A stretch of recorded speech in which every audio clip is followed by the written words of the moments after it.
Kültür merkezi, aynen abi. Biz onları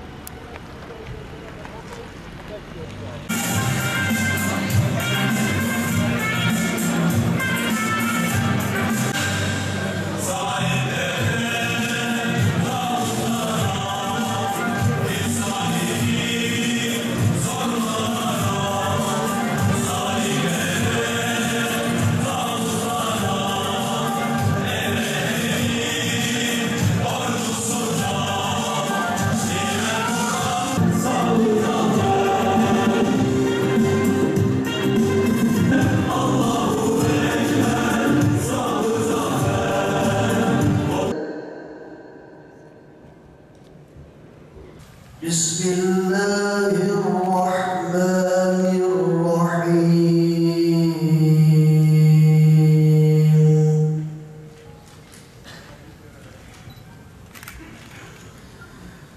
وَلْتَكُنْ مِنْكُمْ أُمَّةٌ يَدْعُونَ إِلَى الْخَيْرِ وَيَأْمُرُونَ بِالْمَعْرُوفِ وَيَنْهَوْنَ عَنِ الْمُنكَرِ.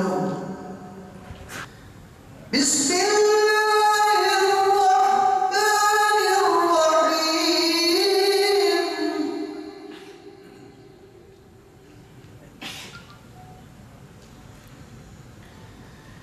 إن الله يأمركم أن تؤدوا الأمانات إلى أهلها وإذا حكمتم بين الناس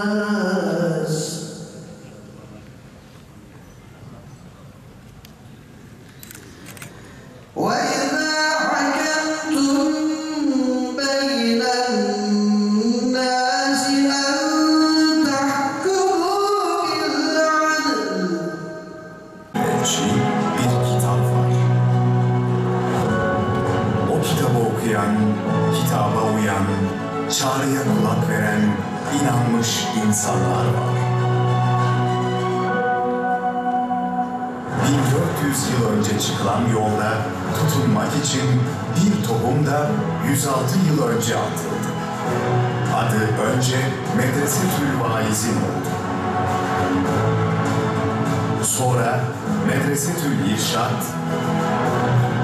sonra İmam Hatip Mektebi, sonra İmam Hatip Lisesi. Sefalar getirdiniz. Milletini seven, bu uğurda canını feda edecek nesiller yetiştirmek. Yüzlerce öğrenci ülkenin dört bir yanından bu okullara kaydoldu. Açtık, kıtalara ulaştık. 22 ülkede 54 okul olduk. Ehliyet ve liyakat ilkesi eğitimde ve yönetimde olduğu gibi hayatın her alanında uygulama 13.62, İmam Hatip liselerinde ise 13.31'dir. Dün olduğu gibi bugün de yarın da işi ehline, makamı layık olana vermek en güncel ve mühim meselemizdir. İşlerimizde liyakat öncelemek bir tercih değil, Allah'ın bizlere emridir ve zarurettir. Ehliyet, velev ki ehli kitap bir mimar başında tezahür etsin, bizim için müsavidir.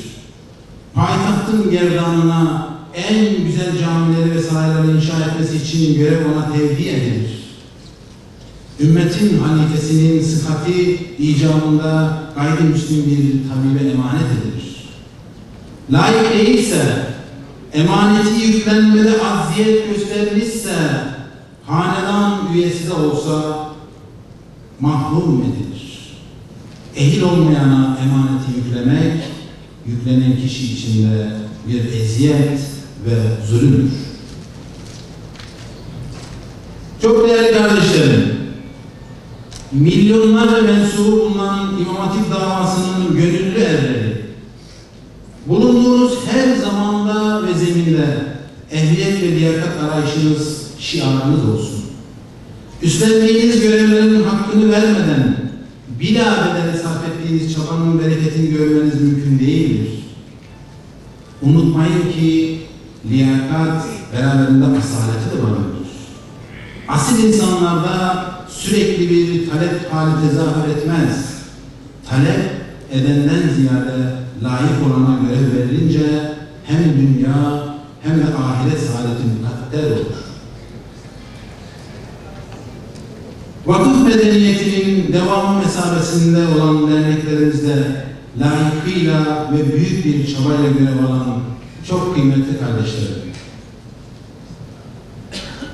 Medeniyetimize ve bize kin besleyen her zümre, dün olduğu gibi bugün de bizleri en süfli oklarıyla hedef almaktadırlar. Hak etmediğimizi almakla, layık olmadığımıza talip olmakla suçlamaktadırlar. Siz ve sizler gibi yüz binlerce gönülleri işinden, ailesinden, vaktinden, sıhhatinden feragat ederek vakıf ve dernek hizmetlerini icra ediyorsunuz. Harama el uzatmadan size emanet edilenin hakkını verebilmenin endişesini yaşıyorsunuz.